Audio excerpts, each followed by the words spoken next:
Hola, buenas noches. Mi nombre es Agustín de Lucas, soy estudiante de periodismo de la Universidad del Desarrollo y el tema que vamos a hablar hoy es sobre el podcast que se llama El agua hablará. El tema en específico que vamos a abordar es el capítulo 1, en que se remonta en la Ciudad de México, que trata el tema sobre la desaparición de cuerpos en la desaparición de personas en cuerpos de agua. Y bueno, más que nada esto sucede en Tamaulipas, en México. En el podcast más que nada se hace como eh, un estudio o una referencia histórica a la ciudad de Tamaulipas entre el año 80 y 90, la cual eh, hace un contraste con lo que es hoy y con lo que fue, en donde en esta época que fue entre el 80 y el 90, era una ciudad muy destacada turísticamente y reconocida por el deporte de la pesca. Entonces el tránsito de personas y el de turistas era mucho mayor al que frecuentaban hoy en día, que es casi una ciudad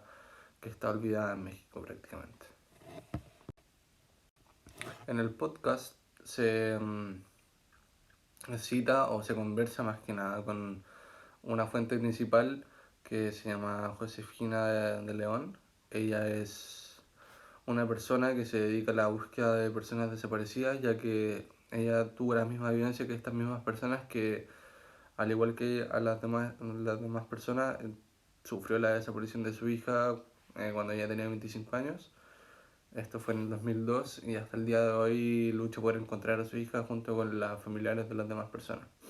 Es más que nada como, eh, por decirlo así, como una suerte de quizás ayudar a los demás al resto porque ella siente que es lo correcto, ya que ella también sufrió lo mismo, un poco similar a las demás personas y no le gusta, además de ayudarse a sí misma, quiere también ayudar a las demás personas. Esta persona, Josefina, ya después de muchos intentos de encontrar a su hija, eh, nos comenta que, o comenta en el podcast, que buscó también en uno de sus intentos buscar en internet desaparecido y se dio cuenta que no era solamente un problema que le estaba sucediendo a ella, sino, como había mencionado antes, era un problema que le sucedía a mucha más gente y a muchas más familias que estaban viéndose afectadas. Y quizás eso también fue un poco lo que le motivó a ella como a involucrarse más en esto, sino como en un sentimiento de empatía, digámoslo así. Eh, bueno, y dentro de todos estos intentos también logró encontrar en el 2015 una red de apoyo a víctimas de desaparición, la cual es una organización que se encarga más que nada en apoyar a la familia y en cuanto al rescate o al encuentro de sus familiares perdidos para poder reencontrarse con ellos o por lo menos saber si están vivos o muertos, por ejemplo. Bueno, actualmente Tamaulipas está sufriendo un tema que a mi parecer es mucho más profundo que la desaparición de los cuerpos en sí, que es la colusión entre las autoridades policiales y los victimarios de estas desapariciones, lo cual prohíbe o limita que muchas personas de las que estén sufriendo que algún familiar suyo esté desaparecido no lo denuncien por el hecho de que ellos saben que va a haber una mala solución por parte de las autoridades, que prácticamente no van a hacer nada, y que además les da miedo dar con estas denuncias porque al estar coludido las autoridades con los victimarios claramente hay una relación que es mucho más peligroso para el denunciante vivirla. Entonces esto limita mucho más las denuncias de desaparecidos, por ende la cifra que representa la cantidad de desaparecidos en Tamaulipas es muy poco representativa con respecto a lo que podría ser. Bueno, Cecilia Sánchez y Mayela Guerrero acompañan a Josefina de León a un operativo el cual está dirigido por Jorge Mancías, quien era comandante estatal de búsqueda y por la Fiscalía General de Tamaulipas, quienes también estaban acompañados por militares, policías federales, policías estatales y las familias representantes estos cuerpos desaparecidos. Entonces, Josefina en el transcurso revela que no solamente hay un, un lugar en específico donde están todos los cuerpos, sino existen 85 lugares muy posibles donde se pueden encontrar cuerpos desaparecidos a lo largo de todo Tamaulipas. Bueno, el operativo concluye con una conclusión a la que llegan las dos periodistas, y es que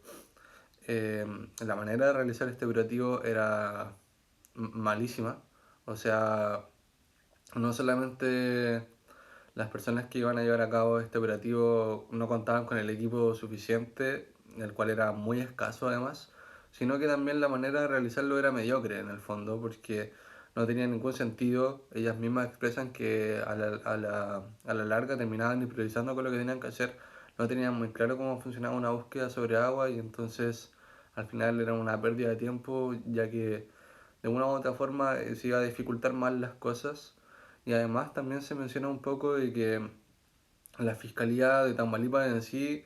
tenía algunas discrepancias entre la persona que estaba a cargo de llevar a cabo el operativo y las entidades de la Fiscalía, quienes por un lado, eh, quien estaba a cargo de realizar el operativo mencionaba que no se encontraba ningún tipo de cuerpos, ni restos de cuerpos humanos, pero por otro lado la fiscalía sí lo menciona. Entonces, este es un ejemplo claro en donde podemos ver cuál es la discrepancia y la mal manejo de la información que estaba circulando en ese entorno, lugar claramente iba a entorpecer aún más la búsqueda y el encuentro de estos cuerpos desaparecidos en Tamaulipas. Bueno, en mi apreciación personal de lo que fue el podcast, al menos específicamente en el capítulo uno, me parece que, al menos en mi hipótesis, creo que el podcast en sí solamente lleva dos capítulos, logró realizar dos capítulos más que nada por falta de fondos, porque ellos bien anuncian o tienen una pausa comerciales, por así decirlo, que era con el fondo de mencionar o pedir ayuda, donaciones, los cuales ellos pedían, para poder seguir realizando este podcast, ya que no contaba con los recursos suficientes para ellas mismas seguir realizándolo, sino que necesitaban del apoyo de afuera para poder seguir llevándolo a cabo y que fuera fluyendo el proyecto. Pero aparentemente no les resultó muy bien porque solamente tienen dos capítulos, y bueno, también con todos los gastos que conlleva realizar un podcast, no solamente con el material en sí, con los objetos tecnológicos, las cámaras, los micrófonos, sino también los viajes, la disposición. Es material muy caro llevar a cabo, y bueno, a pesar de que solamente tuvieron dos capítulos, no quiere decir que era un mal podcast. Encuentro que era un muy buen podcast. Está abordando un buen tema, un tema interesante, del cual muy poco se habla, es muy controversial. Tiene que ver más que nada con los temas que hablan principales del periodista, los factores noticiosos. Contiene actualidad, importancia, relevancia, y quizás no tiene cercanía, pero al final es un tema tan impactante que claramente no se trata solamente de la desaparición de los cuerpos, sino también de cómo hay una tal corrupción en los cuerpos institucionales que entorpecen la investigación de estos cuerpos, y que estas familias puedan llegar a encontrarse o saber el paradero de sus familiares respectivamente. Bueno, por otro lado, por mucho que me haya gustado, también encuentro algunas fallas negativas.